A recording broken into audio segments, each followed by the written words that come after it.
qui m'a confié à un apprenti qui a complètement raté sa coupe.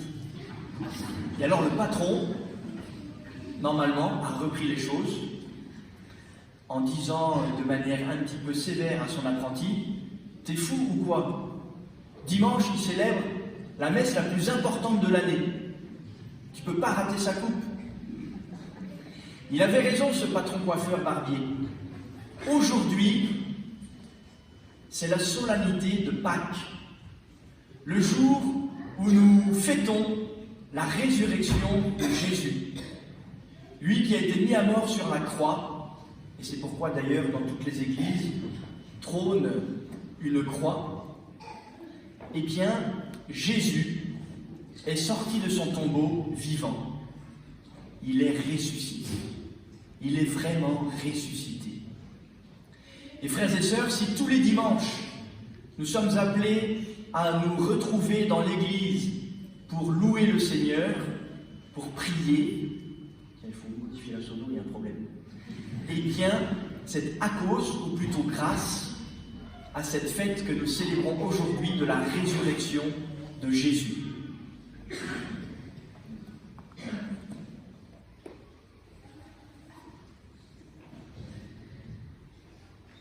Il y a un dimanche par semaine.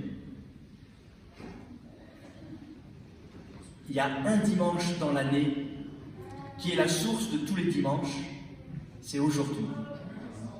Frères et sœurs, la grâce qu'il nous faut recueillir aujourd'hui, c'est un affermissement de notre foi. Une foi qui devienne robuste, solide, comme un roc. Et le mot que nous employons parfois sans y faire attention, qui est un mot hébreu, comme ça vous avez appris que vous savez parler hébreu, c'est le mot « Amen ». Nous le disons souvent quand nous prions tous ensemble, pour conclure une prière. « Amen ». Oui, « Amen », en hébreu, ça signifie, c'est du roc, c'est du solide. Je peux appuyer ma vie sur cette vérité.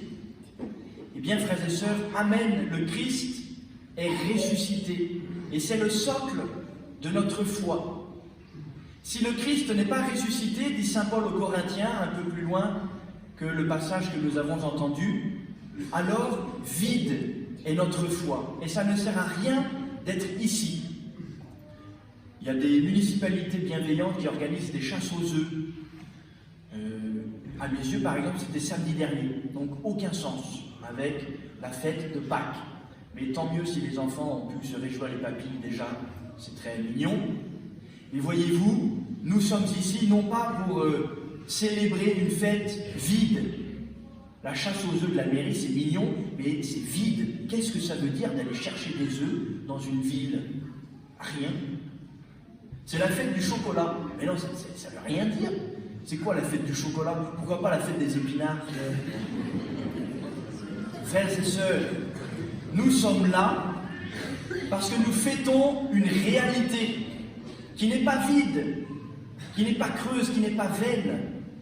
On ne s'invente pas une célébration. Nous fêtons le Christ vivant. Il est sorti de son tombeau, vivant. Et saint Jean, qui a vu, nous le dit, il a repéré que les linges avec lesquels Jésus avait été enseveli sont restés à leur place, mais eux sont vides, le corps n'est plus là. Jean, le seul disciple qui soit resté jusqu'au bout. Tout le monde avait fui. Jean était resté. Il a assisté à l'ensevelissement de son Maître et Seigneur Jésus. Il a vu comment il avait été enveloppé d'un linceul, selon la manière juive d'ensevelir les morts. Comment sa tête avait été entourée du suaire. Et il entre dans le tombeau, il voit. Et que voit-il? Les mêmes linges, posés à leur place, mais vides, le corps n'est plus là. Le Christ est ressuscité. Il est sorti de son tombeau vivant. Et les anges viennent attester cette vérité à Marie-Madeleine et l'autre Marie qui était venue regarder le sépulcre qui voulaient prendre soin du corps de leur bien-aimé, Jésus, disposer sur son corps mort les aromates qu'elle n'avait pas pu poser auparavant à cause du sabbat. Et elle aussi constate, le tombeau est vide. Oui, frères et sœurs, Pâques. Pâques. Tout à l'heure, nous allons proposer, nous aussi, aux enfants d'aller chasser les œufs à 16h au centre Saint-Jean 23. Mais le jour J, le jour où nous célébrons la résurrection du Christ. Alors, frères et sœurs, demandons cette grâce d'une foi amen, d'une foi solide, d'une foi robuste, qui repose sur le témoignage de la parole de Dieu, écrite par ceux qui ont vu. Il y en a qui disent parmi vous, moi je crois que ce que je vois. Eh bien, dimanche prochain, revenez à la messe, entendre un incrédule de votre sorte, si vous dites quelque chose de ce type. Jean, on pourrait dire, c'est un peu pareil, il vit et il crut. Il voit des linges vides, il croit à la résurrection. Et frères et sœurs, la foi des chrétiens, dans laquelle désormais vont être introduits 7 parmi nous aujourd'hui, 3 adolescents et 4 jeunes enfants du primaire, cette foi repose sur le témoignage de ceux qui ont vu.